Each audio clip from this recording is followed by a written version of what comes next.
What y'all talking about? What y'all talking about? What y'all talking about?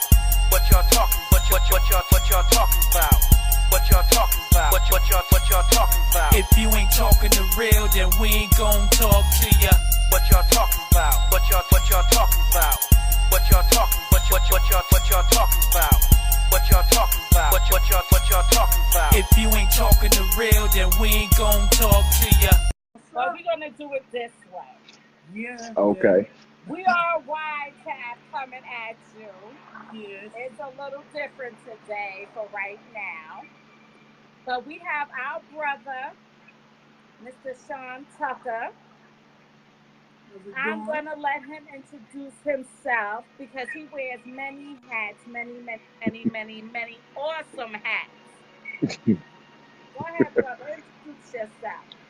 Well, let the audience know. I see some Memphis audiences on. Let them know exactly where you're from, and then I'll start. Okay. Let them know where we from. We from Buffalo, Yeah. New York. Well, no. Land of the snow, baby. I'm not born in Buffalo. I just moved to Buffalo 12 years ago. This is now my home.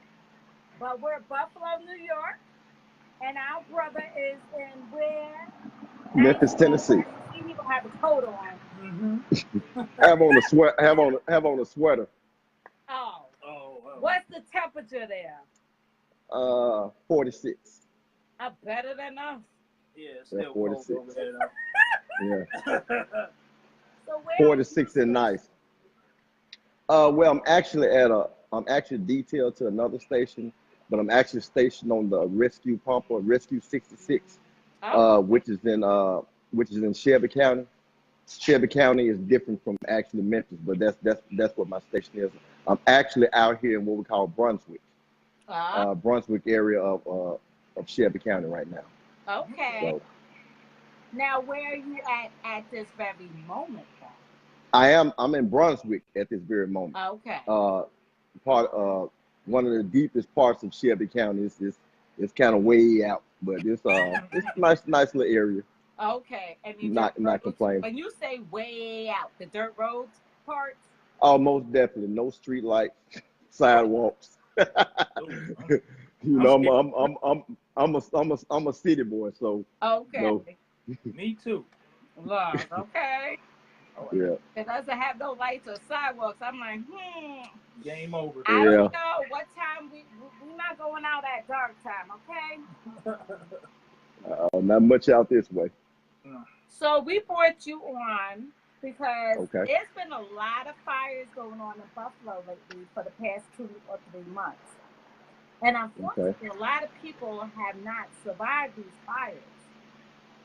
So WYTAP wants to bring awareness to people in their homes on what they should do and should not do in their homes and things to that nature. Okay. Now, brother, tell them your credentials. Well, I've been on the fire department about 18 years now. I've been a licensed paramedic for about 21 years. I currently have my associate's and my bachelor's degree in fire science administration. I'm married to a very, very beautiful woman. Yes, she is. Very beautiful woman, very spiritual woman. Been in ministry about 15 years, so my life is pretty much around serving others. It's something I've always desired to do, love to do, and continue to look forward to doing. Pretty much that, allowing not only education, but God to lead and guide me in everything that I do. It's a wonderful, wonderful career. You see a lot, you experience a lot, you have a lot of ups, you have a lot of downs. You know, you see things you don't want to see, but you also see some blessed things. So the fire department is kind of it's well-rounded, and it gives you a very, very fulfilling career. Nice. That's a blessing. That's awesome to be in that field.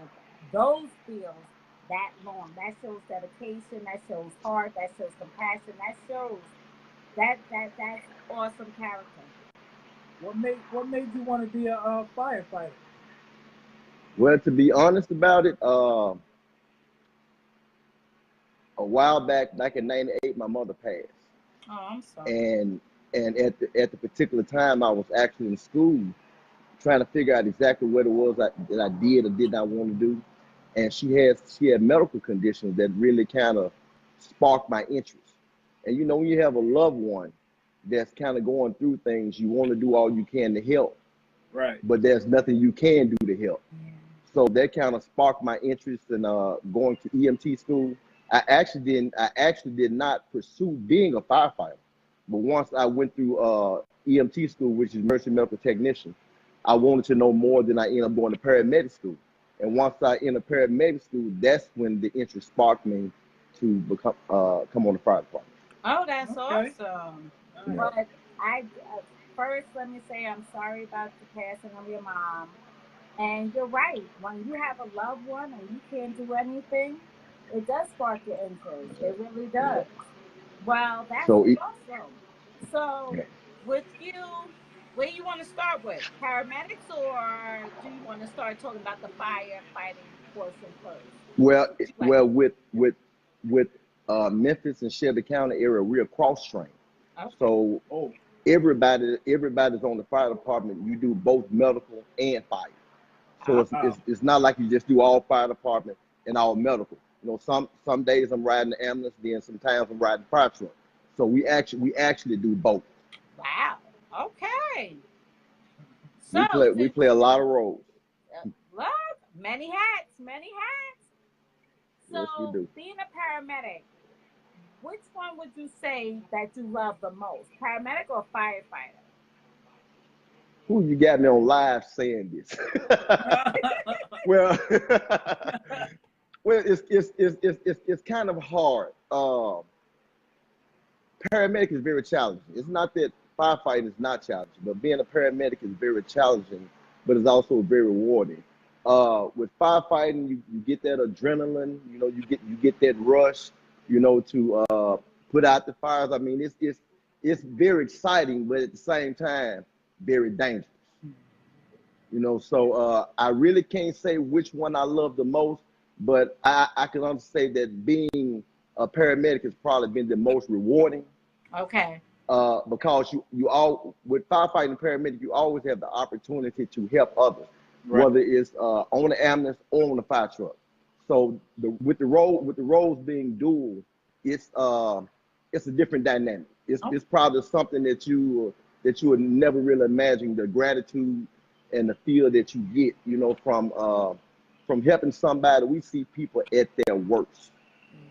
When you see fire trucks going down the street, they're not going down the street with lights and sirens just to be riding through the neighborhood. Somebody needs help somewhere, you know. So, but rewarding, I really can't pick and choose which one I would like the most.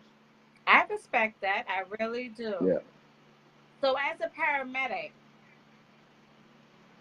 what was the worst that you could say out of the years being on the scene, would you say was the worst that really took a toll on you? Anything dealing with children. You know, I was young on the job at the time. Actually, on Christmas Day, I made a 6-year-old. She riding in the truck, parked in the yard, knocked the truck out of gear, jumped out of the truck, and then she jumped out the truck. She was unbalanced and fell back under the truck, and it just rolled. You know, so I was trying not to be graphic, but this was 2002. You know, so no, it was pretty instant. Now mind you, this is Christmas Day, and that particular time, my son was born in 2001. So everything that we do and everything we see, it always takes you back to your own family. Yeah. You know, you see a lot of pain, you see a lot of suffering, you see a lot of hurt, and it helps you to grow up, and it helps you to truly understand the value of life. Yes. You know, and at any given point in time, any one of those situations could be one of our family members. So true. So true. So now with that, when you guys witness that and have to come on the scene, after everything's done and the paperwork is in, do they make you guys go to counseling? Or well, we have. I'm actually a part. I actually just joined what we call it's called the CISM, Critical Incident Stress Management Team.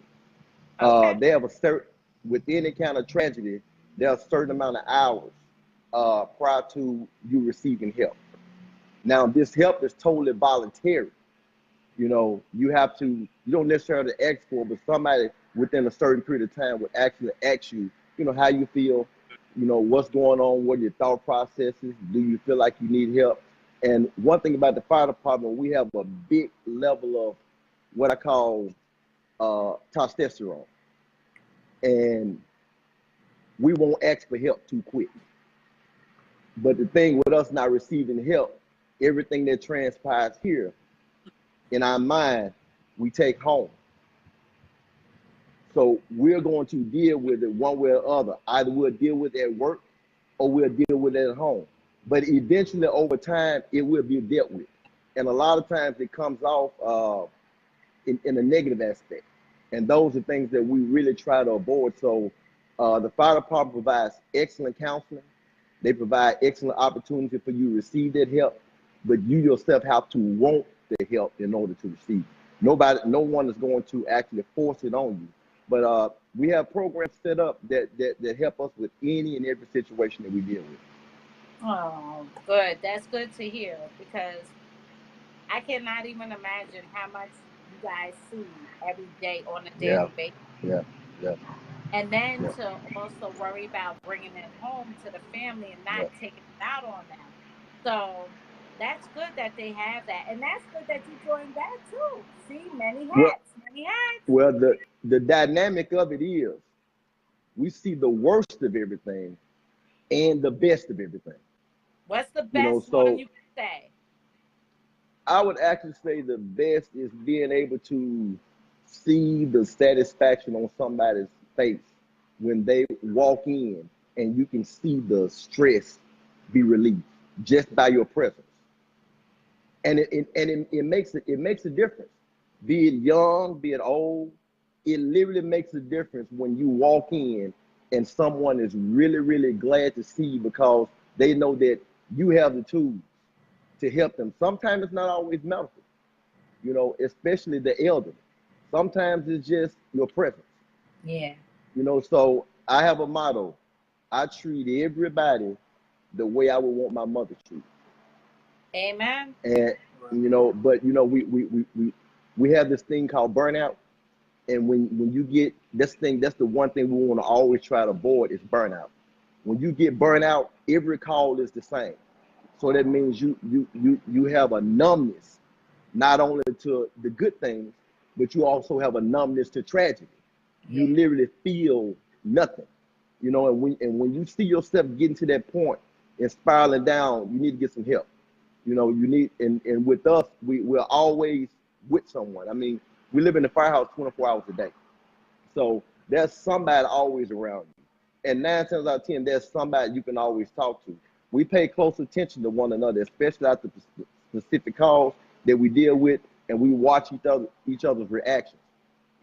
A lot of it comes with experience, because when you think you've seen the worst, there's something's coming worse. You know, so it's like I said, it's dual roles. It's challenging, it's a blessing, but it's also you also see some things that you will never be able to erase out of your mind, ever. When you face a challenging situation, what are the guidelines? Like, are you able to pray with someone? Can you ask them, can I pray with you? Or do you just go silent and pray for them? Like, is there a borderline with religion? Well, you also have to understand the world that we live in, society, you know, what you can do on the job, what you can't do off the job, what the rules and regulations are. You know, the one thing about the fire department dynamic, you know, I try to stay away from religion and politics. you know, because you never know who you may offend. Yeah. Now, once you build a camaraderie and a relationship, that's the biggest thing about the fire department is relationship. Once you build a relationship, you know who you can talk to about certain things and who you can't talk to about certain things. So we're brotherhood. It's not about color. It's not about race. It's not about creed. It's not about religion.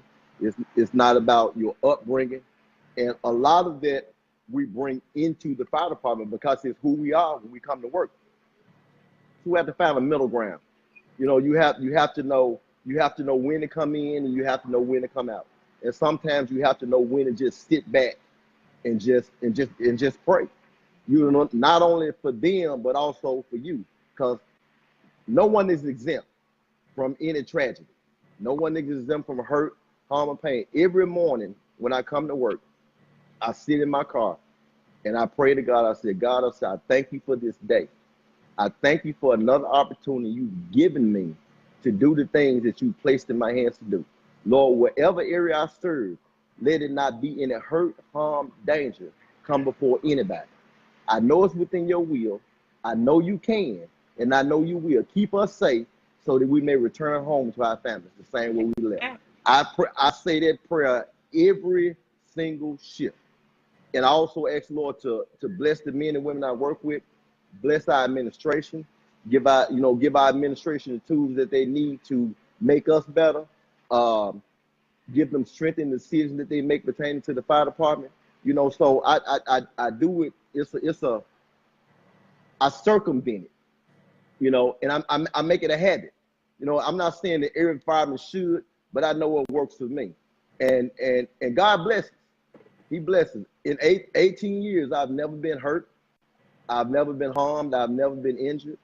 So I've had a blessed career. That's awesome. That is, Yeah. and that's good that you're covering your brothers and sisters on the job, on Yeah. the field, Yeah. because yes, many dangers are out there every day. So that's awesome, and you know they know you a prayer warrior, so they already know. Well, some of them do. But I mean, you know, we have so many different personalities, you know, on the fire department. You know, but even when those personalities have that, we're just like family. We get into it and we have our differences just like family do at home. Yeah. But at the end of the day, when those tones go off, we operate as one single unit, and we make sure we look out for each other first. Because if we can't take care of each other, we can't take care of the public. Amen. Yeah. So let's talk about the fire side. Now, who goes in first? Do you give the calls, or are you in line with everybody else, or are you the chief in charge, or? You're speaking prophecy. Not yet. but our fire trucks are usually manned with three to four personnel. Okay. We have a lieutenant, we have a driver, we have a paramedic, and we also have a firefighter. Our fire trucks carry the same equipment that the ambulance carries. Oh. So the fire truck makes medical calls also. We'll get there. We'll usually get there either before the ambulance or right along with the ambulance, and actually help them render medical care. So remember I said that all of the firefighters are medically trained. Yeah. So whether you're on the fire truck or on the ambulance, a lot of things that we can do if the ambulance is kind of far out, we can render medical care until the ambulance get there, and they'll just take over patient care and transport the patient to the hospital. So care is automatically given the minute the fire truck arrives, not the ambulance. The minute the fire truck arrives, care is out. We don't just get there and wait for the ambulance. We're actually rendering care prior to the ambulance arriving. So the question you asked about the fire about the fire side, everyone has a job duty. The lieutenant is responsible for the engine house. He's responsible for the equipment. The driver is responsible for the fire truck, all the equipment on the fire truck. We usually take all our directives directly from the lieutenant. We're very familiar with everybody's job. So just because we're riding in the back, We have familiarity with the driver's job. We have familiarity with the lieutenant's job. So there are a lot of things, directives that lieutenant would give. We're pretty much already doing them prior to him saying, because we kind of know what needs to be done. Now, as far as actually at a fire and on a fire, we literally have to wait for lieutenant to give directives, because he has to have complete oversight of the entire fire ground. So he has to know what's going on. He has to keep accountability of us. So when we go on a fire, they know who's in the fire and they know who's outside the fire. So that way, if anything was to transpire, we have what you call a PAR. That's a personnel accountability report. So when our chief calls for a PAR, the lieutenant has to let the chief know that he has all of his personnel. It keeps us from getting lost in the fire. We have a rule, it's called a 2 in, 2 out rule. Meaning that anytime we go into a fire, we're never by ourselves. We always have 2 people in and 2 people out. So if that particular person that you're with, if they get low on air and they have to come out, you have to come out also. So that's a safety factor that we use to make sure that that in a dangerous situation that there's always accountability of everybody that's on the fire ground. Right. Okay. That's good. That's really good. Now, you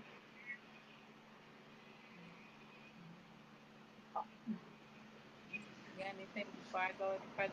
I've been hogging the questions, so I want to make sure. No. See, Go ahead. I was going to say, I got a friend. He's a firefighter here also. And Okay. he's been trying to get me, years ago, he was trying to get me to become a firefighter. Me, Yeah. you have to want to be a firefighter. Yes, sir. And That's I mean, you gotta be that absolutely type of correct. person. I mean, I love to help people. I do. Yeah. But like situations like that, or certain situations, you know what ruined it for me? What ruined it? The movie Backdraft. I would never watch.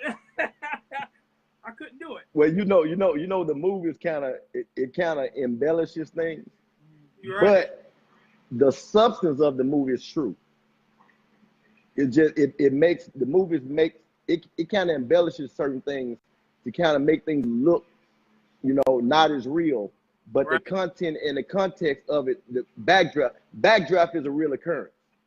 Backdraft does happen. And if a firefighter, you can actually, those with experience, you can actually kind of see when the flames start rolling over. Oxygen being depleted from the building. You can open up a door and boom. Right. So you really have to. Remember I said I got my associates and my bachelor's. This job is a forever learning job, meaning that you have to be willing to educate yourself. You got to realize something. Fire has to be studied. Not only does it have to be studied, you have to pay attention to it, because fire has a life of its own. And fire will always take. It won't ever give you anything. Fire takes. Right. It takes lives. It takes possession. It's meant and designed to destroy. That's what the Bible speaks of. Yeah. That's what it's meant to destroy. Right. It wipes out everything in its path. Yeah. Everything in its path, it wipes out. You just think about the fires in California. Oh yeah. Yes. And see, that's in fire. And fire is usually wind driven. It's oxygen driven. The more oxygen that you give to a fire, the more massive the fire becomes.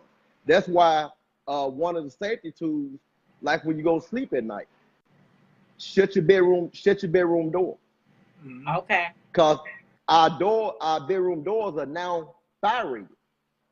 They have to be fire rated. So if the house catch on fire outside of the door, all you have to do is touch the doorknob to see whether or not it's hot. But you'll hear things, that may happen outside your home, but it has those fire doors. When you keep the doors closed, you actually keep the fire out.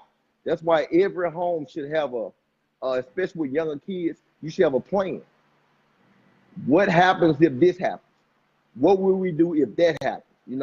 So you should have a plan to determine the move that everybody makes, because you got to realize something. At that particular time, it's not the fire that kills.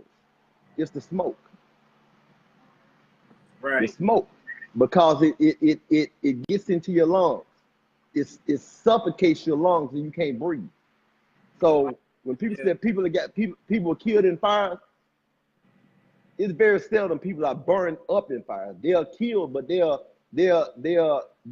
demise is not the fire; it's the smoke. Right. So, say a fire breaks out in a home, what should they do right away?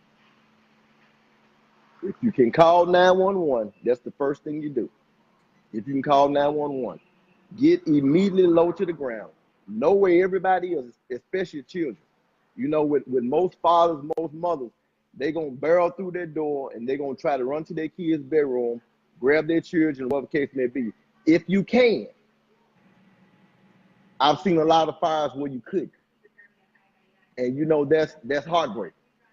You know, but that's why you should have a plan. Like I said, when you keep your doors closed, the lower you are to the ground, to the floor, that's where your oxygen is.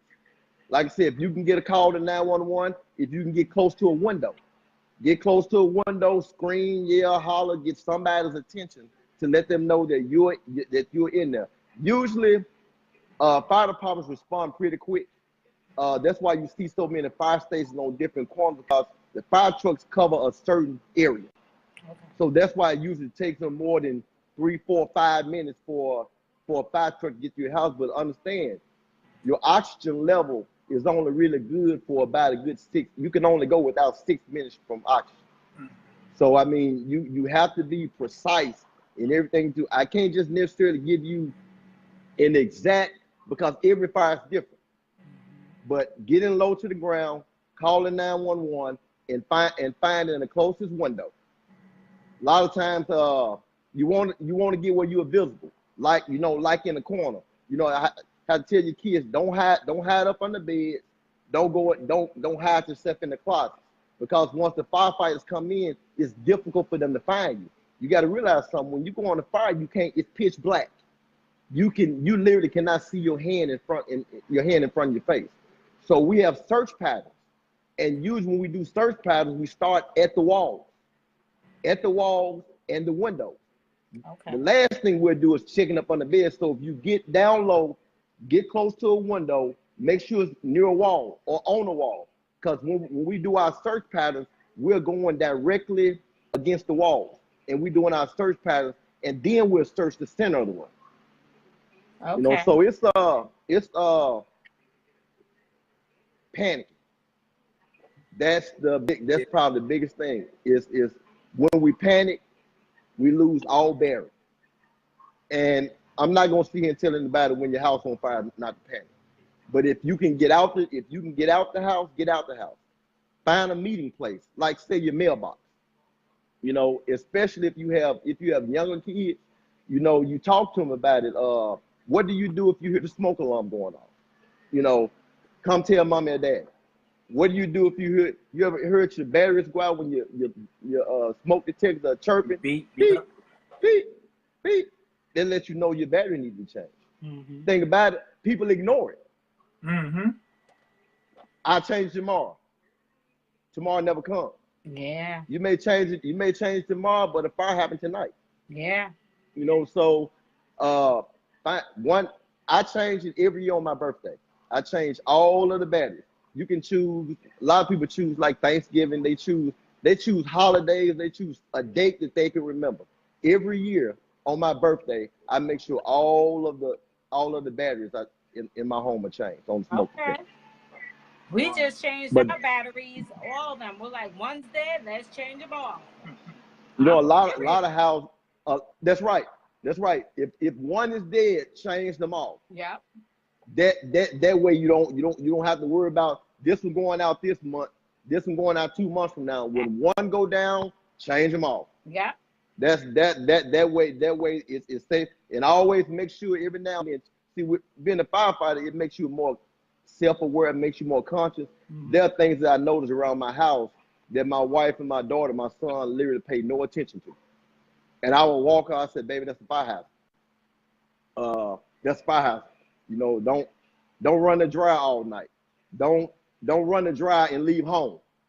When you leave home, make sure all your appliances are off. Run your appliances while you're at home. It's no different than your space heaters. Never have your space heaters close to anything that's flammable. Mm-hmm. You know, my daughter, she stays cold, so she may run her space heater at night. And I tell her, keep it up against the wall, away from your bed. Mm-hmm. You know, so you gotta realize a lot of things that are made today are so flammable. You know, like kitchen tables, you know, you got that acrylic on it. Mm-hmm. You got stuff that is so flammable that it catches fire quick. And by the time you realize that it's on fire, the entire house is already smoking. Yeah. So, like I said, it's the smoke. It's not necessarily the fire. It's by the time you see a house that's really full engulfed in flames, the smoke is really pretty much already done away with the people inside. Mm-hmm. I mean, but that's the truth. Wow. Our house is a 3-level split level. Wow. I have fire extinguishers on every floor. Mm-hmm. And I have the folded up ladder since we are all on the 3rd floor.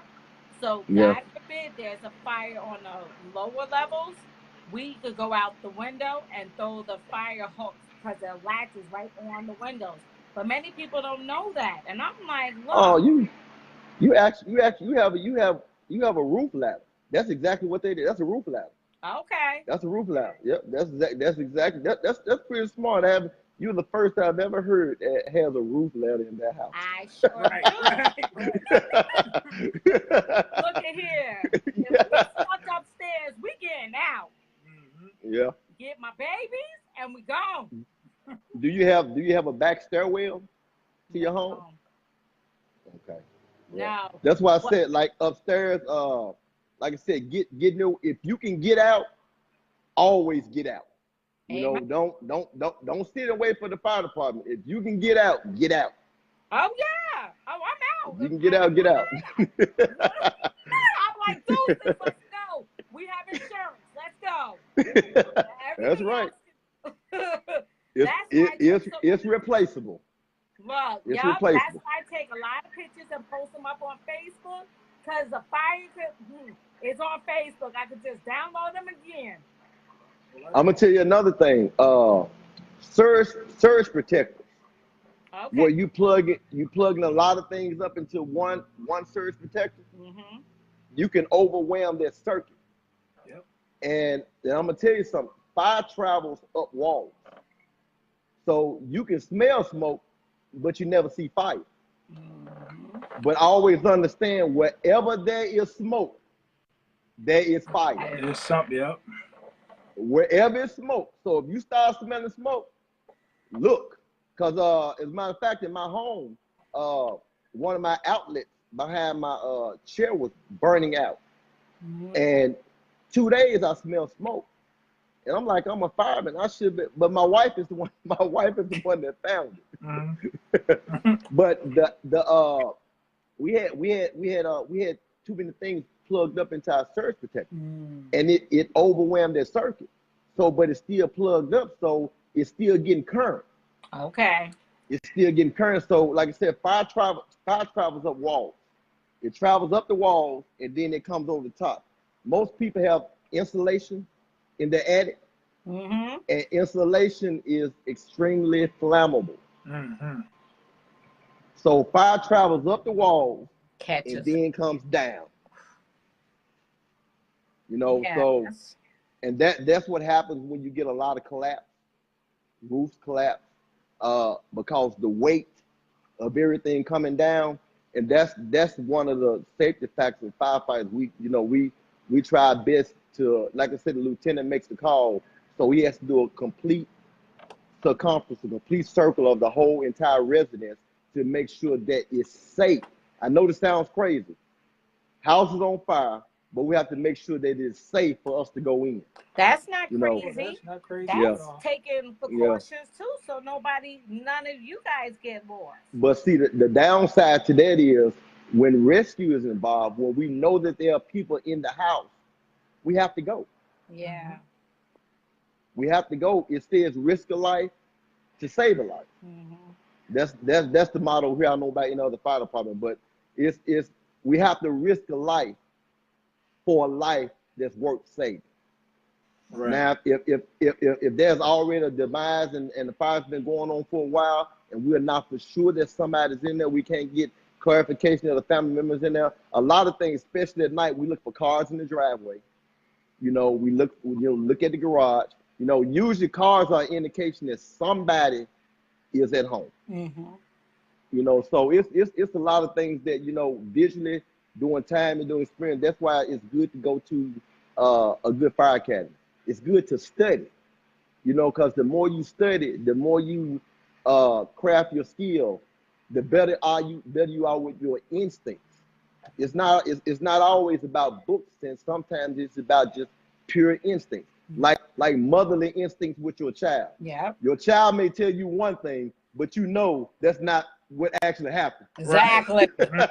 We know. So it's the same thing with fire. A lot of things we operate on instinct, but that's why we have two or three people in the fire truck. Then you have other chiefs coming. So it's a collaboration of minds, experience, and thoughts to make sure we get it done the best way and the safest way, that we ourselves don't become a casualty to it. Yeah. Right. What other tips can you give about what they should look for in their homes? Or do for their homes, prep their homes properly? I believe the biggest fault of fire sometimes is carelessness. Being careful. Like you said, fire extinguishers. An adequate, dependable, reliable alarm system. Amen. Carbon monoxide too, right? Carbon monoxide detector, because carbon monoxide kills. But an alarm system, and the awareness of everyone that's in the house, especially the responsible adults. Yeah. Teach your kids. Have a conversation about what to do, when to do. Like I said, establish a meeting place like at the mailbox or at the front door.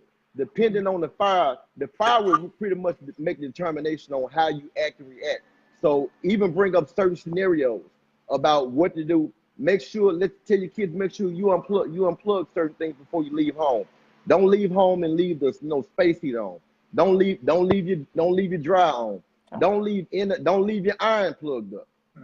Technology has a way of saying, well, you can leave your iron plugged up, it's gonna cut itself off. Maybe not.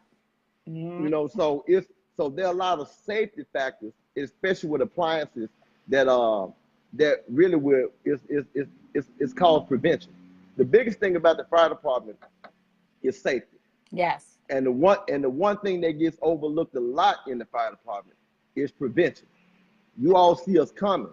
You all see us coming to put out fires, but when do you actually see fire departments coming to show you how to prevent fires? So if you prevent fires, then there will be no fires for us to come to. So I mean, I think that's an area upgrade that the fire department, that most fire departments nationwide can do. But fire prevention to me is the most critical and crucial part of the fire department. No different than the medical side. Having an understanding with your family members. If you're on medication, have a list of your medications. Yeah. If something is going on with you, that way, when the paramedics walk in, they can pretty much look at the list of your medications and say, well, he may have high blood pressure. He may have a heart condition. He may have this, may have that. Even make a list and put it on your refrigerator. Okay. Make things easy, not just for the fire department, but for you all. Because if your child is of age 13, 14, 15 years old, they should be able to tell the fire department that mom has high blood pressure. Yep. They may not understand what high blood pressure is.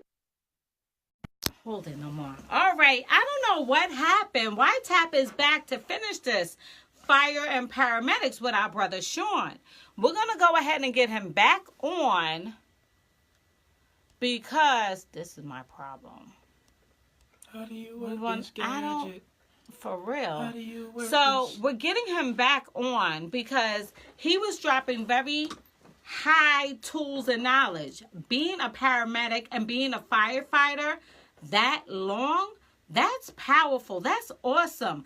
He's putting his life on the line to help us. Not too many people do that. Exactly. Not too many people will do that.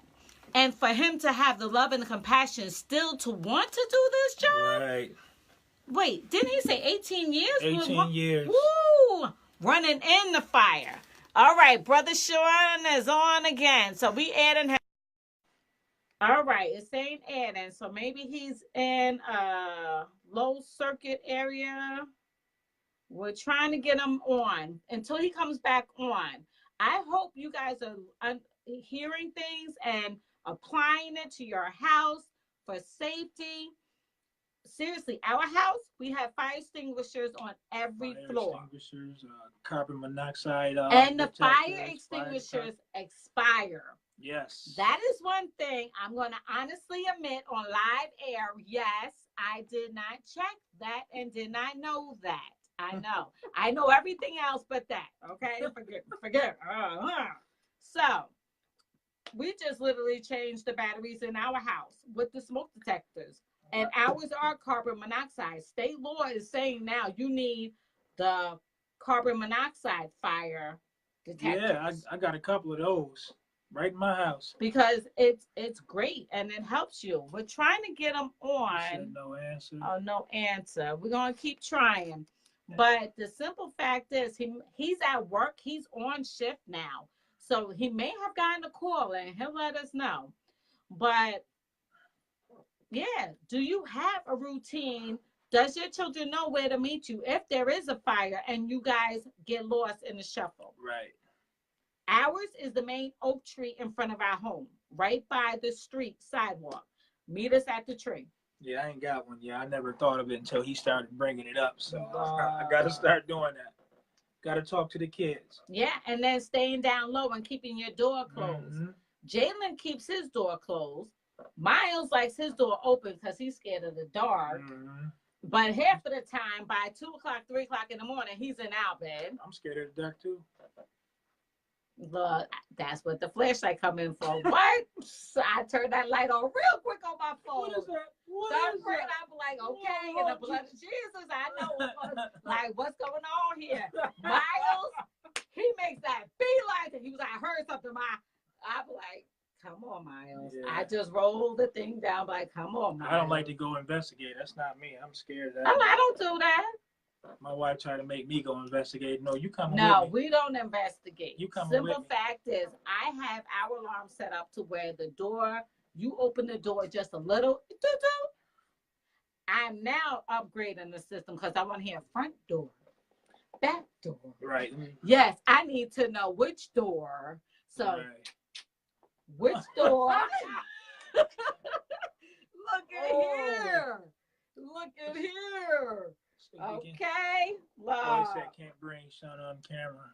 Oh. There you go. He said request me again. We're going to try to get you again, brother. We're trying to get you again. What's going on? All right. So what we're going to do is try to get our brother back. But I do hope you guys are learning from this. I really do hope that it is, because the simple fact is we want to make sure you come out alive. Your children come out alive. Buffalo has had many fires within 3 months. Mm-hmm. And it's sad. It's so sad that the children died in the fires. That hurts my heart. Yeah, So that's one of the topics we said we need to address. We need to get someone that knows about the fires. We need to get someone that can talk to the people and tell them. Yeah, I remember it happened. I saw it when I was younger. I used to live in Riverside.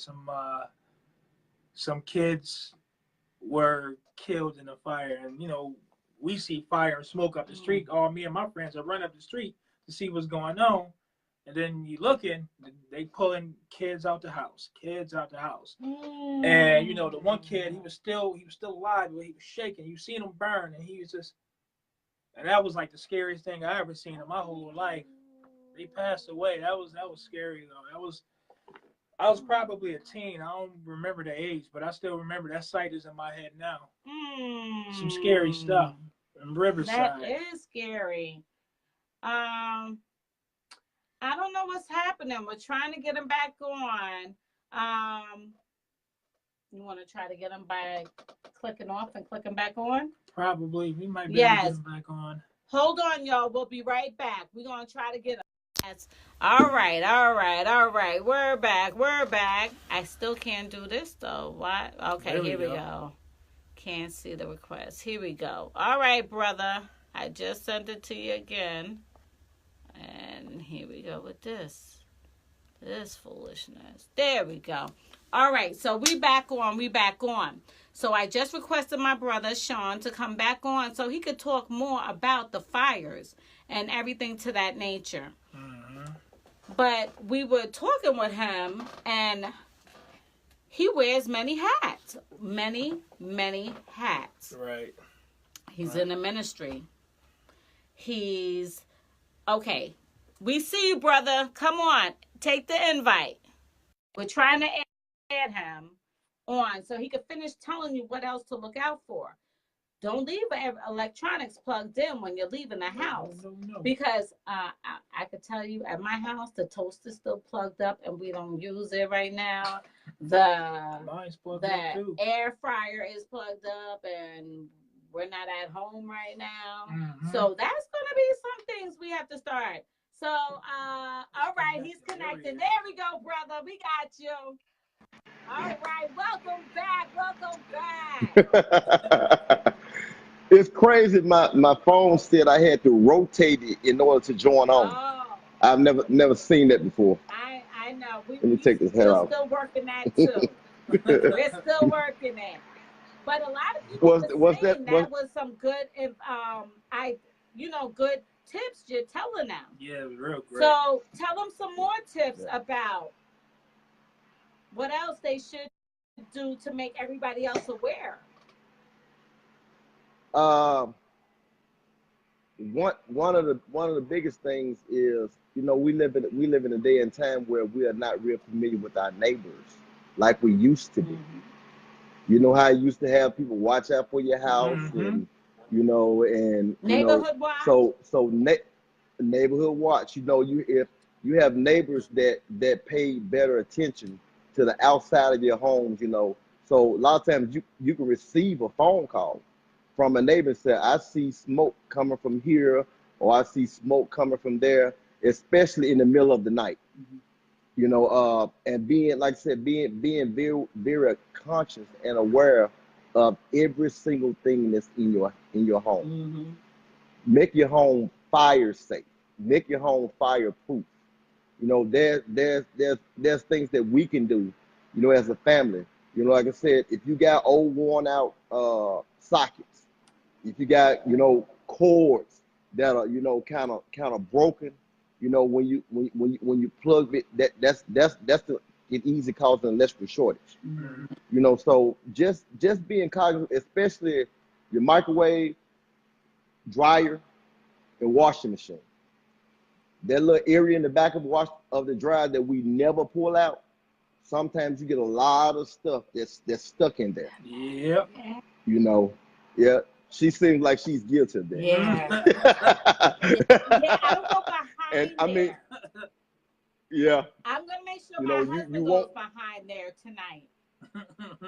Especially, my wife gets upset with me, but I'm a big proponent of when we go to bed, everything is off. I leave the TV on, but as far as washing clothes in the middle of the night, going to work, cutting the dryer on, then you walk out the door. You got to realize something. There's nothing and no one there to watch or pay attention to things when it happens. Right. Because usually when things happen is in the middle of the night or when you're away from home. Yeah. So being very, very aware of that, like I was mentioning before we got cut off, fire prevention. Mm-hmm. Fire prevention is what saves lives. Preventing fires from taking place is what saves lives. Right. So, like I said, come up with a plan. Especially, it's kind of hard when you got younger kids. But when they're 11, 12, 10, 11, 12, 13, school age, even as young as 5 years old, we don't give our kids credit for being as smart as they are. They're actually a lot smarter than we were at their age. Yes. You know, due to time and technology, they have very, very high IQ. Just make sure everybody's aware, everybody's cognizant. If the kids smell something, you know, it's easy. You can get a match, light a match, and just let it simmer, and tell your child, do you smell that? If you ever smell this, come tell me. Right. And bring me back to where that smell was. You know, so it just, like I say, it's some real simple things we can do to be safe, but we have to be consistent at doing them. You know, I'm not saying, you know, do fire drills in your home every month, Right. but at least have an exit plan. You know, if fire happens in this room, what door would you go out of? Right. If fire happens in that room, which direction would you go? If you see fire in the hallway and you can't get out, shut the door and go to a window. Stay against the wall. You know, bang on the wall, make noise. Make noise. Stay real low to the floor and bang on the wall. Cause firemen follow noise. Okay. We can't see you, but we can hear you. So if you're banging on the wall, you know, you're laying flat. You always want to lay flat with your head to the side on the floor, because that's where your oxygen is. Okay. When people get up trying to run out, they inhale all these smokes, all this smoke, these toxic gases, and it literally singes your lungs. Yeah. It closes up your airway and it suffocates you. So staying low to the floor, up against the wall, next to a window, banging. Don't scream, don't yell, just hit on something.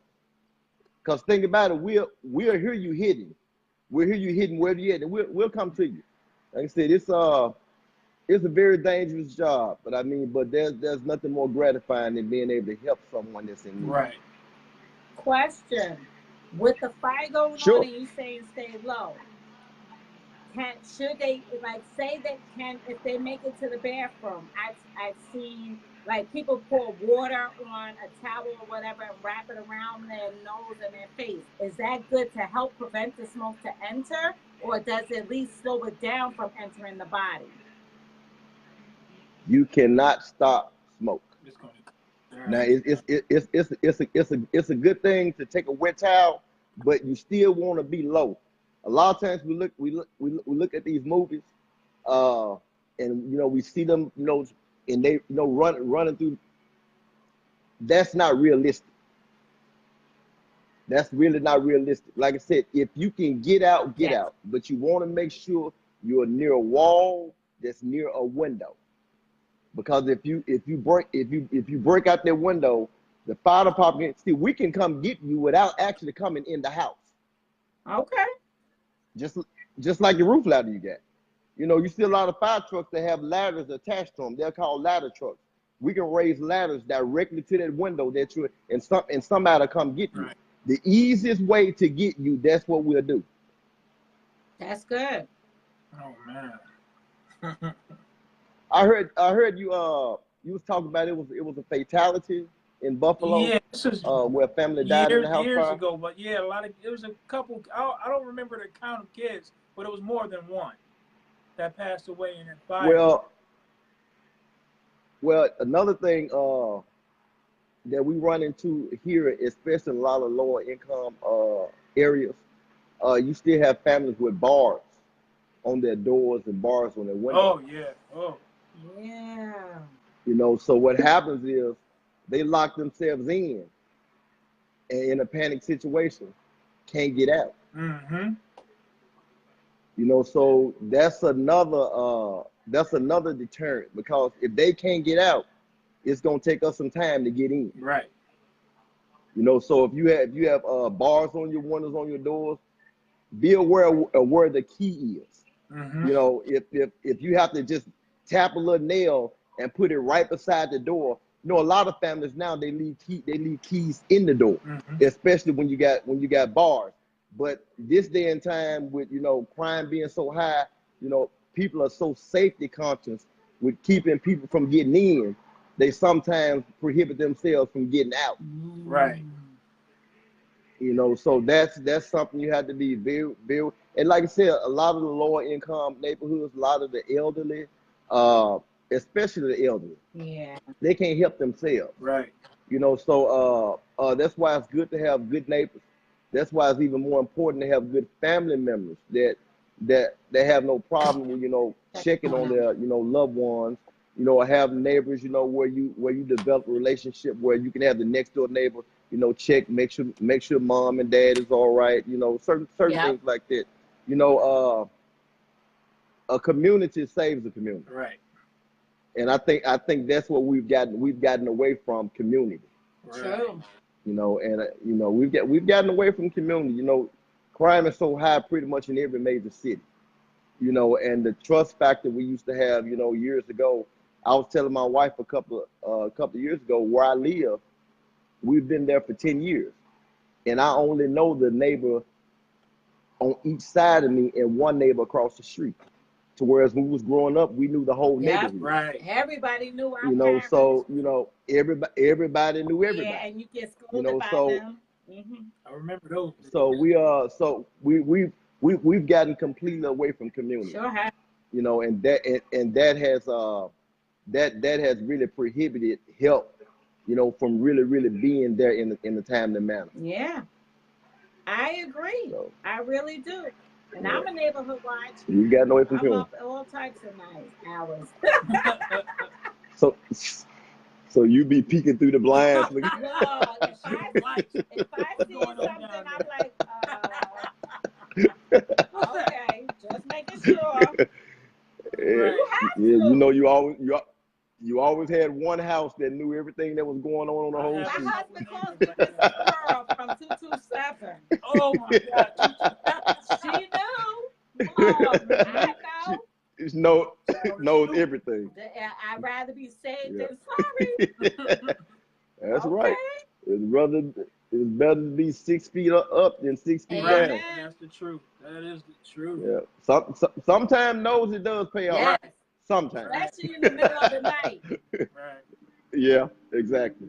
I have neighbors that tell me that UPS came to my house. I'm like, oh, where they put it? Yeah. They put it behind your garbage can. Okay, thank you. Yeah. Well, I mean, even in this, I'm glad you brought that up. Even in this day and time, technology is so advanced, especially with your alarm system. Yes. You know, I can see from my phone if somebody's come to my door. Right. You know, or if a window has been broken, and it's literally the same thing with fire. So that's why I say it's good to have you can never pay too much for a fire system and alarm system in your house. Oh yeah. I mean, it will bless you.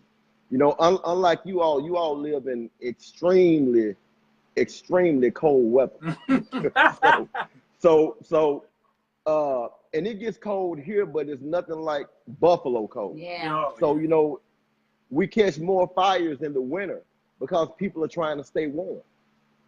And the warmer people try to stay over a period of time, the more careless they become. Right. So just remaining aware, remaining cognizant of your surroundings, remaining cognizant of what you bring in the house. Always check your appliances. Don't overload certain circuits. You know, especially in your bedroom, you got a corner that's got, you know, 2 and 3 surge protectors. You got a computer. You got the TV.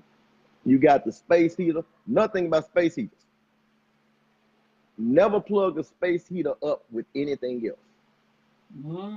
If you got a space heater on a surge protector, that should be the only thing on the surge protector. Gotcha. If you got a space heater in a socket in a wall, that should be the only thing on that socket.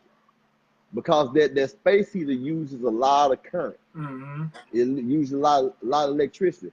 And when the circuits go out, it's still burning. Right. It's still burning in the coil.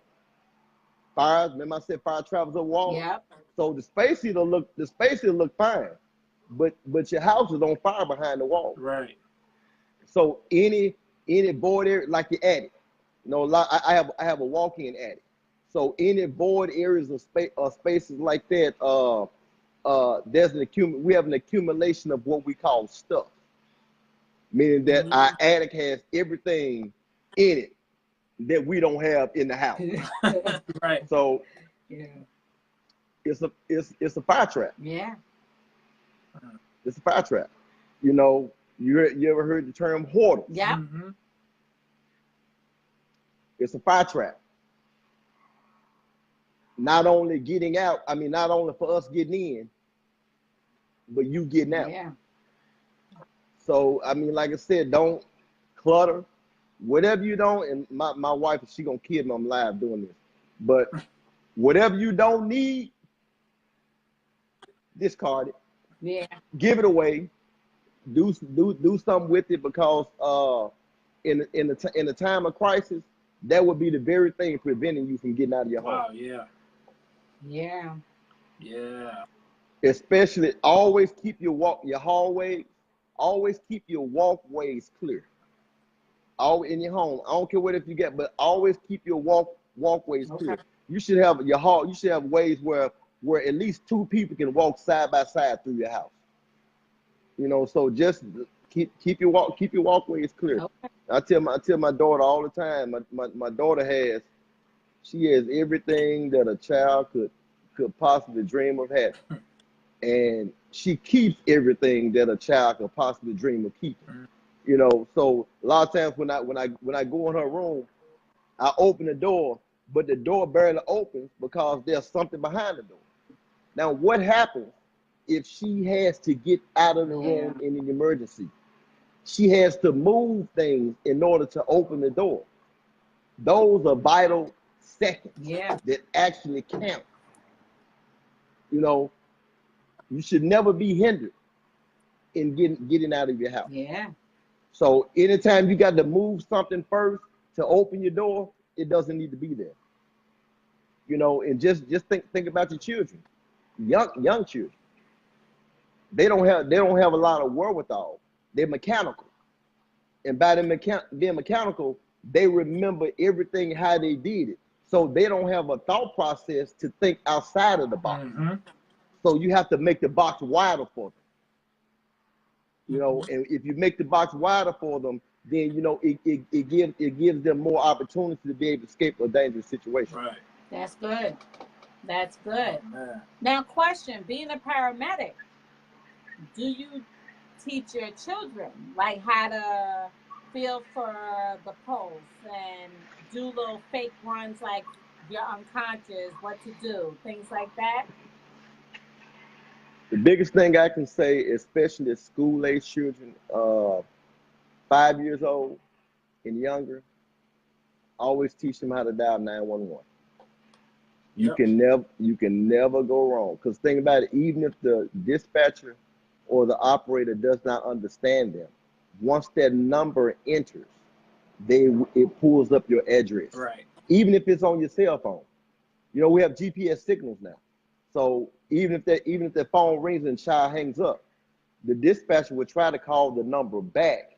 But in the process of dispatcher trying to call the number back, they're dispatching the fire department, they're dispatching the police department, they're dispatching everything that you might need. Because the one thing about it, it's better to send it and not need it than not send it and need it. Yeah. Right. So always teach them how to, especially at 5 years, 8 years old, teach them how to dial 911. That probably is the most potent thing that you can do. Now, if the kids are older, the older they get, teach them more. You know, who to call. You know, dial 911 and call my brother, call my sister. You know, but with kids, the biggest thing is keeping them calm. Yeah. And depending on the situation, circumstance, you really never can just tell. But the more prepared they are and lucid you are while you're teaching them, all those things will come back to their remembrance when that time is needed. Okay. Good. Somebody said you are so right. John Flowers. John Flowers, I know. Anything else I know you him. want to tell? What other questions you have? I mean, I've been doing this a long time. And I've seen a lot, been through a lot of different scenarios, ups and downs. But the one thing I can actually say to every citizen is take care of yourself. Right. Take care of yourself. Go to your doctor's appointments. Take your medication that the doctors give you. One thing big is high blood pressure, strokes. I'm a firm believer that if you take care of yourself, it'll give the paramedics when they get on scene a better advantage. If you have high blood pressure, I tell people all the time, medicine, doctors, it's called the practice of medicine for a reason. The practice of medicine. They are trying to find out what works for you. Mm-hmm. So if you have high blood pressure, go to Walgreens, go somewhere and buy yourself an electronic blood pressure machine. Mm-hmm. Take your blood pressure when you get up. Take your blood pressure at a certain time in the evening, and take your blood pressure at night. Do it every single day. By the time you go to the doctor, you have a log of when your blood pressure is up, when your blood pressure is low, and it gives the doctor a parameter to work with. Because usually the doctor's gonna give you the least invasive measures first, meaning that they'll give you a low dose quantity of certain blood pressure medication. You could be on this blood pressure medication 2 and 3 months and realize that it's not working. So when you go back, he give you a stronger dose. But if you ever go in and give the doctor something to work with, you have a chart, and he can determine. Some people may need to take their blood pressure medication at 2 o'clock in the evening and not 8 o'clock in the morning. Some people may need to take their blood pressure medication 7 o'clock at night and not 2 o'clock in the evening. Because depending on your energy level, depending on your body frame, and also depending on your history, family history, because family history does matter. It's crucial. You have to give them, the Bible says that it's in the blood. So generational things take place. But there's no need for mama to have high blood pressure and die from high blood pressure, and then you turn around and die from high blood pressure. Because we have to learn from those that came before us a better way to do things. That way, when we learn, we teach our kids a better way to do things. Yep. So we have to take care of ourselves. I agree. There's so many different things that's in the food, that keeps us unhealthy. We think we're eating healthy, but we're really not eating healthy. So I mean, there are a lot of things that we can do to actually take care of ourselves, but education is the key. We can't really go on what somebody say. No different than the word of God. They can preach it to me all day, but I still need to read it for myself. And you know what they say, if you put $100 in the book, close that book, somebody gonna be missing $100 because they would never open the book. we have to educate That's ourselves. true. Yeah. We have to educate ourselves, and I mean especially the African American community. Right. And that's not a slight against us, but we have to become more educated, in the things of life, and it doesn't make our life any less more complicated, but at least it gives us control over our life instead of us rendering that control to other people. It's major. It's major. Yeah. It's so true. My mother's a registered nurse, and she made sure we knew our body. She made sure, the reason why I asked, what did you do with your children? My mother taught us how to feel for your pulse. She was like, you'll never know. When I come home, I may be unconscious. You need to work on me. My mother did routines like that. Yes. You're laughing. I'm that serious. Wow. So when I say we come home, She could be faking, but how will we know? And then Yeah. when she came back, she was like, okay, this is where you went wrong. This is what you did good. Let's work it out. She made sure Yeah. we were CPR certified at a young age. She made sure that we had swim lessons. Wow. She made sure we did fire drills. And she made sure she showed you how to run a line if you're ever stranded, what you could use, and things of that nature. Like I ask now, if I go to the hospitals or doctors, I'm like, do you have a butterfly needle? They're like, are you a nurse? Yeah. No. My Yeah. veins take better with butterfly needles than these other ones because you pop my veins. I'm like, they're right here. Like Yeah. they're like, are you a nurse? No. My mother is though. Well, I teach a lot of the younger firefighters or paramedics. It's technique, Yeah. and understanding someone's body. They teach us all the time. Listen to your patient. Yep. They will tell you. A lot of times we get tunnel vision, and sometimes it comes from lack of humility, comes from arrogance. But listen to your patients. They will tell you everything you need to know. Yep. Literally, they would tell you everything you need to know, just like you said with the butterfly needles. You know, a lot of paramedics, they use the tourniquet, and the tourniquet, you know, it expands your veins and it actually gives them visual, not realizing that that tourniquet also can apply too much pressure to that vein, so the minute you try to insert that catheter, it blows your vein. Yep. So sometimes you can actually do the IV without the tourniquet, or use it just because it may call for a size 18 gauge needle. Yeah. Wisdom says you might want to use a smaller needle, especially when it comes to the elderly. But if somebody tells you they need a butterfly, and we don't usually carry butterflies on ambulances, that's used at the hospital. But if somebody say, well, they usually draw my blood with a butterfly, common sense would say, if you're gonna give them an IV, use a smaller needle. Yep. I mean, you know, like I said, that also comes with time. It comes with experience, you know. And I would tell anybody out there, when a fire truck or an ambulance come to your home, they really have full intentions on helping. Yep. You know, we get a lot of calls. It puts us into some dangerous situations. You know, gunshots and domestic violence, and you know, we don't carry guns. We don't have bulletproof vests.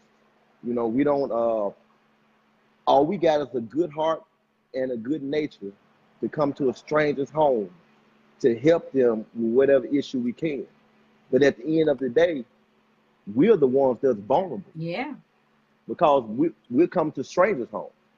We have no idea what has happened prior to us getting there outside of what our dispatcher tells us.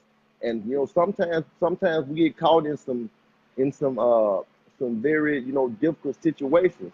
And you know, I tell a lot of younger firefighters, if you get caught in those situations, you know, sometimes self-preservation is the first law of nature. You save you and your partner. Yeah. You know, and let the fallout come, you know, after the fact. But you know, you can't help them if you yourself are injured. Yeah. You know, so it's like I said, it's a lot of dynamics, you know, to this job. You know, we've had not here, but in the country, where you've had firemen and paramedics, you know, hit with sniper rounds. Whoa. You know, try yeah. I mean, it happens. You have to understand the nature of things. You know, we see the worst. You know, when you make a call because a 16-year-old, you know, was just shot because he stepped on somebody's brand new sneakers. You know, that's those kind of things that we see. You know, and it takes a different mindset to do this job. It's not your ordinary You have job. to be that You special know, person. fire, You gotta want to do it. Fire and police. I mean, we're not exempt, you know, to tragedy. we're not everything that happens to those in the public. You know, it happens to us too. You know, it happens to our family. And so we still deal with the same thing, but we still have to be professional. Yep. And we still have a job to do when we come to your house. We can't bring our issues to your home. Right. You know, to our job, because you know we have to always be on our P's and Q's. Because like I'm sitting here right now, you know, something in the boom, and I'm within the next 5 or 10 minutes I could be in a house fire. So you know it happens literally just that quick. Yeah. You know, so we have to keep our minds right, stay prayed up, keep your home life, you know, in the right perspective. You know, do the things you need to do to keep yourself healthy. You know, pray. You know, just ask God to continue to give you the strength to do what you do. I mean, it's not just, you know, with fire and police. I mean, but really any profession. You know, we all need God to cover us in everything that we do. Yes. Right. Yes. Oh yeah. Well, any other questions? Oh man, he said everything. You didn't have to ask him much questions. Yeah. He said everything. I He went right told for it. him. I was like, it's just gonna flow, brother. It's just gonna flow. You didn't even have to ask much Yeah, questions. she He did said tell me everything that. you need Yeah. to hear. But it's true. Yeah. I tell everybody, get your physical once a year. See your doctor. If something's off in your body, go see the doctor. Don't wait for it. Right. And I've told people, if you know, you have especially heart when you're hurt. conditions, get a bracelet. So God forbid, if you have major seizures, get a bracelet. Because what if you Diabetes? Yes. Yep. Diabetes, the same thing. Yeah. What if it just goes I tell low? you know, it's, you know? Right. Have a and bracelet. that actually happens. Another thing that's going on right now is overdose. Yes. Major. That is, you know, that heroin is one of the major ones back in full play. I've seen that recently at my job. I work in a hospital. I was in the ER. A young man was there, and he was out. And he OD'd. They knew he OD'd. They gave him that, I don't know, I forgot what it's called. Narcan. They gave it to him, and he snapped too. And then he was like, what are y'all doing? He was still trying to be high. Yeah. He said, what are you doing? And he snatched his stuff, and he left. And I'm like, well, what happened? Yeah. It's like, yeah. So that's and the reason I said that is because it's not only intentional overdose, but you also have unintentional overdose. Right. Meaning that people overdose on their own medication. Right. Yeah. You know, too. I miss taking my blood pressure medication this morning, so I'm gonna double up tonight. And what happens is your blood pressure bottoms out. Or you're diabetic, and you didn't take your insulin, or you took your insulin, but it's too late to eat. Right. Your blood sugar bottoms out, and that's the thing a lot of people don't realize when it comes to blood sugar. We can do something about your blood sugar being too low, but there's nothing we can do on the ambulance about your blood sugar being too high. Right. You have to go to the hospital. I tell people, if you're feeling chest pain, go get checked out. Don't pass it off as gas. It's true. Go to the hospital. Right. You know, and I'm not saying that it's not gas. Sometimes it is.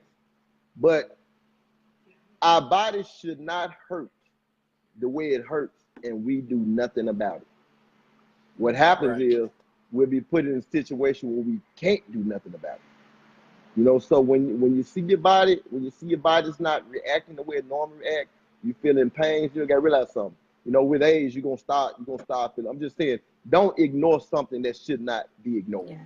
You know, just take care of yourself. Yep. Take care of yourself. I agree. It's nothing worse than going to someone's home and they need help, because let it be told that we're not doctors. We're paramedics. That means our scope is very, very limited. There are a lot of things we can do, but there are a whole lot of things we cannot do. You know, so anything can transpire between us getting to your home and you getting to the hospital. So I mean, just be audience listen. Just take care of yourself. Yeah. Just take care of yourself. Yeah. It's true. But yeah. Well, there's another hat you wear you didn't talk about, but you talked a little bit about it. And what was that? Ministry. Oh. Oh my God! I didn't know we was gonna get into that one, but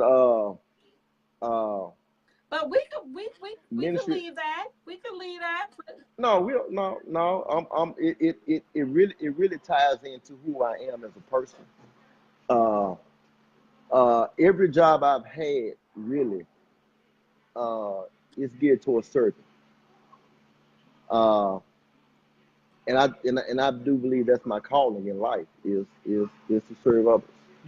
A lot of people say they serve, and I don't want to discredit anybody else. Not that I'm better than anybody, but it's different from serving than being called a servant. Serving is something you do. A servant is who you are, and it makes a difference. Yes, it does. So when you're a servant, you can walk into difficult situations and deal with difficult people, because we all know that who holds us in his hand. You know, our God is a good God. I mean, he is blessed. He has blessed my life tremendously, a lot more than I could have ever fathomed. He's taken me to places, not only on my job, in my career, family. You know, even with the worst things that I can think of, God has still been God. Amen. And he's good. You know, I try my best not to take anything for granted. You know, I try my best to stay as humble as possible, but there are always situations that will arise, and sometimes it'll get you out of character, but then lets you know you still have a ways to go. Yeah. My bishop is Bishop Darrell Wood, out of Memphis, Tennessee. He's my father. Yeah, I love him, and his life has taught me, not only how to be a man, but how to be a husband, how to be a father. And the one thing that African American men need, we need something to aspire to. We need somebody or something in our lives that puts a demand of accountability on our lives. Right. It's not always pleasant. It's not always pleasant. It's not always good, but it's always necessary. Yes. Right. And when our lives emulate Christ, and it's not about us being perfect. No. It's not about us. It's not about us not failing. It's not about us not making mistakes, because we're gonna make mistakes and we're definitely gonna fail. But those things build character. It build integrity. I have my own personal issues sometimes. I call myself a man of principle. I believe in principle. I believe in right. If it's right, it's right. If it's wrong, it's wrong. Amen. We deal in society sometimes. We deal in society that deals in the gray area. You have a lot of things and people that walk the line, and it's based on a political means. I'm a firm believer that politics, in any form, it serves its own agenda. And that agenda is not always God's agenda. Come on. So understanding what God's agenda is for your life. The Bible says we're in this world, but we're not of this world. Amen. There's nothing wrong. There's nothing wrong with being different. You will catch a lot being different. And people would misunderstand you because you're different. I'm not a status quo. I'm not a status quo kind of person. I don't go along to get along. I don't do it because it's popular. I do it because I believe it's right. And just because I believe it's right, that does not necessarily mean in that particular time that I am right. Yeah. But I have to be humble enough, you know. But there's never, ever anything wrong with asking a question. When you don't ask, I was always taught there's no dumb question. Right. Me too. Always ask. So even in things in ministry, you know, that sometimes I fail to understand. You know, I hold myself to a higher level. You know, at El Shaddai, the church I'm a member of, we say excellence in everything. Everything you do it in excellence. Because when God calls you, he's not calling you because you're the best at everything. He takes you through a process to get you to be the best at everything. That process is Everybody don't understand what your process is. I give a prime example. I've been on the fire department 18 years, you know, and sometimes I'm hard on myself because I feel I should be a lot farther up the ranks than I am. But I know what God's process is for me. You know, my wife tells me all the time, you have no idea what God is saving you from. yes. When it's his time and in his will and his design purpose for your life, only will he move on your behalf. Yeah. So there's nothing wrong with looking at people. It may seem like they're passing you by. It may seem like everybody's succeeding, but in any given point in time, I tell, especially on my job, I say it all the time. God, if you still have me here, there's somebody else out there that you know need to meet me. Yeah. There's somebody else out there that you know I need to meet. And I can't meet those people if I'm sitting at a desk behind an office. Now, God knows that's maybe where I desire to be one day. But until he makes that decision, you know, we can't rush his purpose. I talk to my sister. We text back and forth a lot about this same thing because iron sharpens iron. Amen. And we can't be afraid to lift each other up because each other really is all that we have.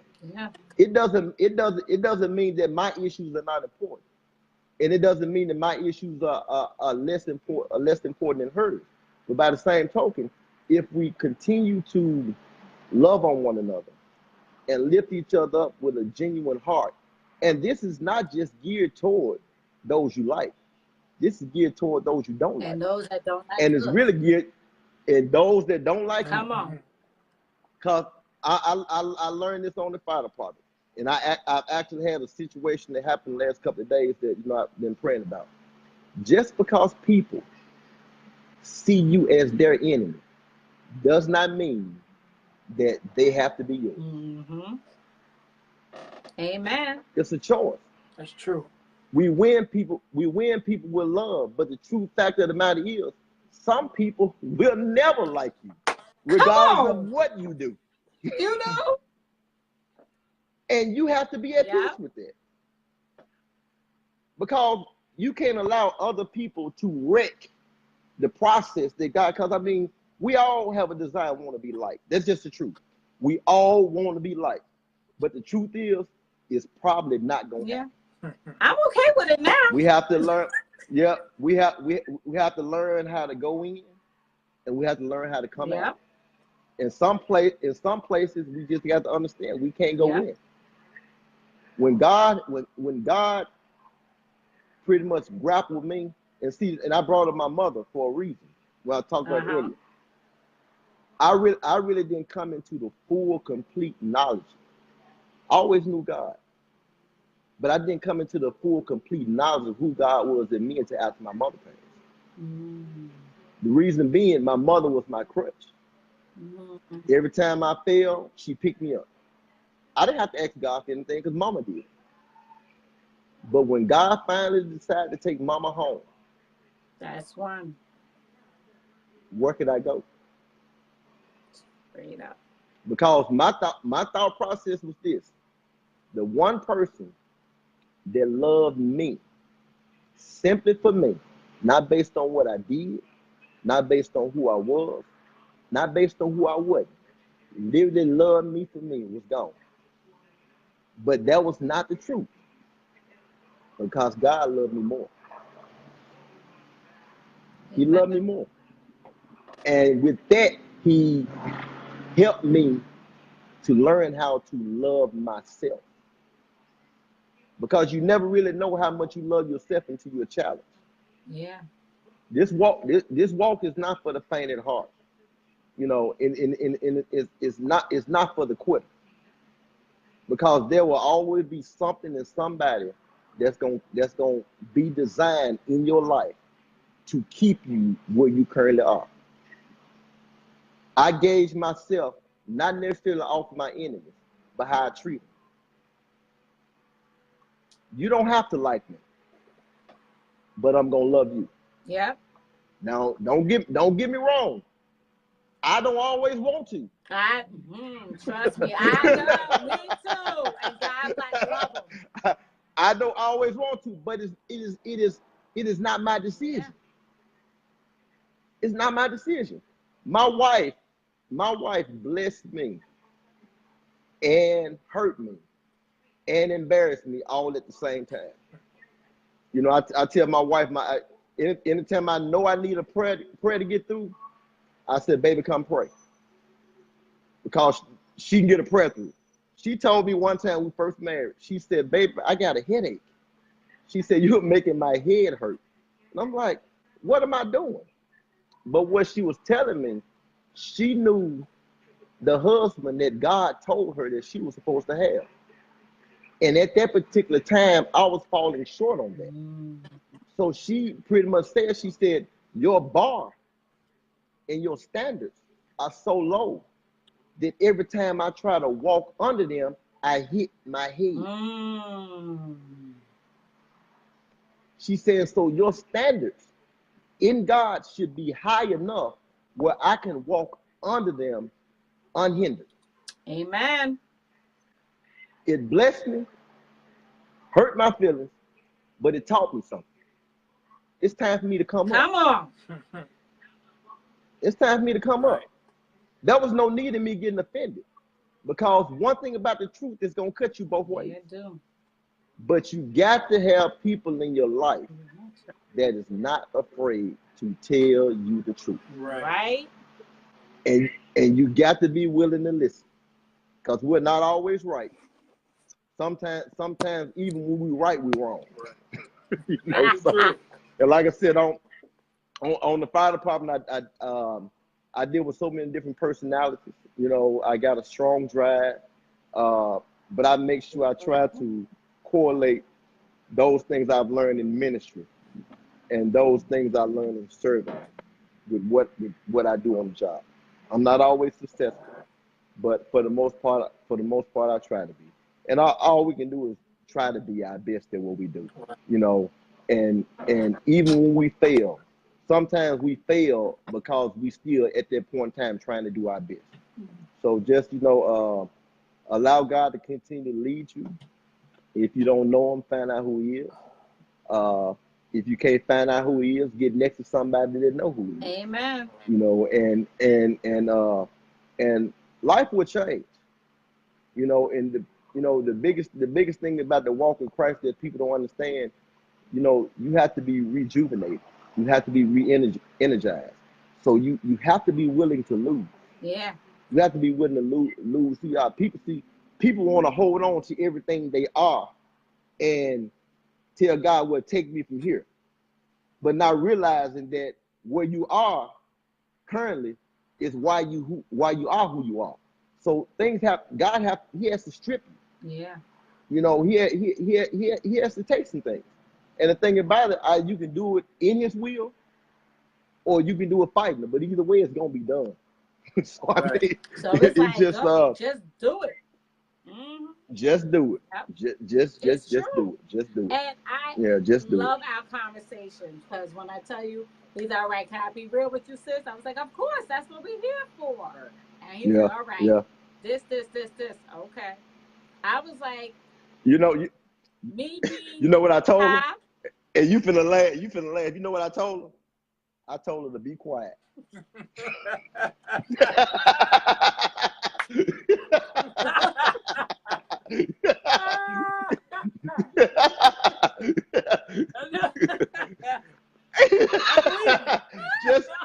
just because you gotta understand something. Our passion and zeal sometimes is overwhelming. We have that fire and we have that desire for people to see and know what we know. And sometimes it's too much. And when it becomes too much, it takes away from what our true intentions are. Mm-hmm. And instead of them seeing the God that we serve coming out of us, they see us. Right. You know, and it's very unintentional. So what happens is we start feeling unease and even rejected. But what we fail to understand, Jesus was rejected by many. And the crazy part about it, you think about the Pharisees and the Sadducees, these were people in the church, not strangers, right? Not outsiders, in the church. You ever had church hurt? Woo! That's worse than any hurt you could ever feel. Yep. Because the idea is that it is not supposed to happen here. Yeah. Yep. Sometimes you rather deal with the people in the street than the folk in the church. Yeah. But that's a maturation process. You know, and we're all still growing. None of us are exempt. We even in Christ we gonna fail, but by the same token, His grace, the grace that He gives us, every day we wake up, we're blessed. Yes. So if we think about it, every day we wake up, we're blessed. Why are we still pissed off at what happened yesterday? Yeah. Because that was no guarantee we was gonna see tomorrow. Right. Okay. No. Okay. Oh, my son was. We thought you was. We thought we lost you. No, my son. You know when we on FaceTime, when your phone ring, it goes. Yeah. See. Look, that's why I got the Apple Watch. I just hit the deny. Well, I'm tell you something. I got it too, but I don't know how to use it. My wife just bought it for me, so I'm still trying to learn how to use it. The store does tutorial for you. You can sign up for a class. Yeah. Well, I'm old school, so I'm learning technology as it comes along. I know, so, but yeah. God sent you as a big brother because I'm the oldest out of my siblings. And being the oldest, mm-hmm. you have everything thrown on you. And you learn a lot. But correct. Then you're stubborn and stuff. And you're taught a lot. Yeah. But it's good having a big brother. Because my husband was like, who? You have. And that pastor was like, but you know. Bishop Shun. I was like, yeah, that's my big brother. Yeah. You know, I have a, it's good to have a circle. Yeah. And I try to make sure that I'm the lowest in the totem pole on my circle. Because, you know, I need people that can push me. So, you know, yes. I try to get men in my circle that's making 6 figures. You know, I try to have men in my circle that are successful, that, you know, not only successful in business, but are successful husbands, are successful fathers. You know, because that way, the circle that I have, I can influence them. Yeah. As well as being influenced at the same time. Yeah. So I mean, it's a process. Yes. But you just have to be really careful because it makes us as men the one thing that we do not want to be, and that's vulnerable. That's true. We don't want to be vulnerable. No. You know, and especially if you've experienced any hurt, that makes it just that much harder for somebody to get in. We're only giving people a portion of it. Right. You know, we're never giving people all of us, and we're never sharing all of us.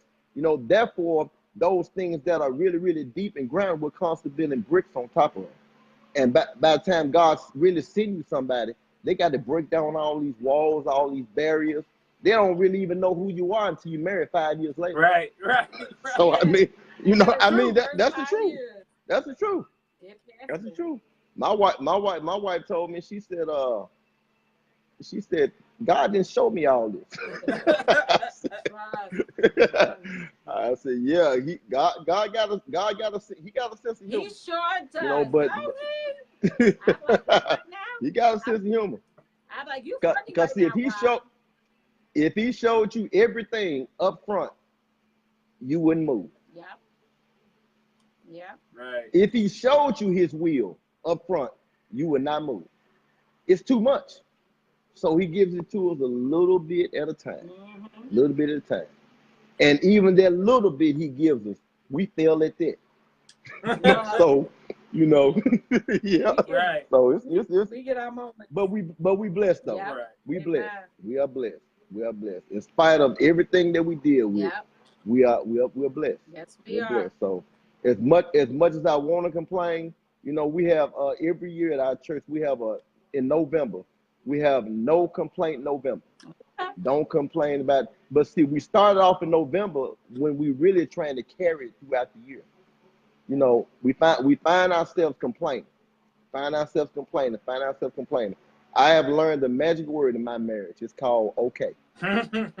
That's my word too. Just say just say okay. Love her. My wife used to think she thought I was being sarcastic, but I got to a point where certain things was really okay. Right. You know, one upset, one mad, just okay. That's the best word. So Look, when my husband says something, I know which battles to fight. I'm like, okay. Mm-hmm. And he was like, they were like, you're not gonna, nope, okay. Okay. I know which ones is worth the fight and what's like, yeah. Be content with it. exactly. Okay. Yeah. And my kids look like, what? Right. They, I'm like, okay. they're not accustomed to that. They seem like She's a fighter. She is a fighter, and it has to make sense. Mm-hmm. Right. She needs understanding. Mm-hmm. I'm kind of the same way, you know, but have to understand you're not going to understand everything. Yeah. And there are some things that God is requiring our obedience, you know, not our question. Yep. And I just knowing the difference. When he say do something, I'm like, okay, really? Okay. And then I'm like, I don't want to, but okay. Yeah, love your enemies. He'd be like, go hug them. Huh? Yeah. Okay. Come on. Well, you know, the biggest challenge for me when it comes to the standpoint of the enemies is you want to be understood. You know, you want people to know that your heart is in the right place. Yeah. And you really desire to be a team player in everything that you do. But that's where the challenges come in, because everybody is not like you. We're all different. We all come from different backgrounds, different walks of life. So what may bother you may not bother me, and vice versa. You know, right. What may not bother you may bother me. You know, and being a man and full of energy and stand on principles and standards. It's not that my standards are any better, any worse than anyone else, but I have a true desire in my heart to do right. Yeah. I mean, I just have a true desire in my heart to do right. And when you see something not right, it bothers me. Yeah. And it's not that I'm perfect, you know, but by the same token, you know, you have a spirit to want to fix things. And everything is not within our capable hands of fixing. Certain relationships with people are not in our capable hands of fixing, because people don't want you to fix it. Yep. So what happens? when people don't change, you have to. Right. Even if you don't want to. You know, so it like I said, it's a dynamic in ministry that has really caught me off guard, you know, and the worst thing doing is serving while you're still hurt. Yes. Yes. Like, yes. That's like, a big thing. Foster care. Yeah. The thing about it is our service is unto God. Yeah. And we have to truly understand that everything that happens, God allowed it. Yep. For whatever reason. Mm-hmm. He allowed it. But you have to be true to yourself. You have to be, you know, that old saying, hurt people hurt other people. Yes. So the people that are hurting you, you never know what hurt that they have suffered. Right. And it doesn't justify it. It doesn't give them an out or make an excuse, but that hurt passes along.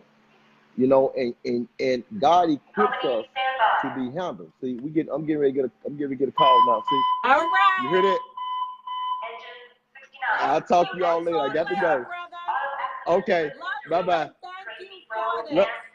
You're welcome. I will. Bye bye. What y'all talking about? What y'all talking about? What y'all talking about? What y'all talking? What y'all talking about? What y'all talking about? What y'all talking about? If you ain't talking the real, then we ain't gon' talk to ya. What y'all talking about? What y'all talking about? What y'all talking? What y'all talking about?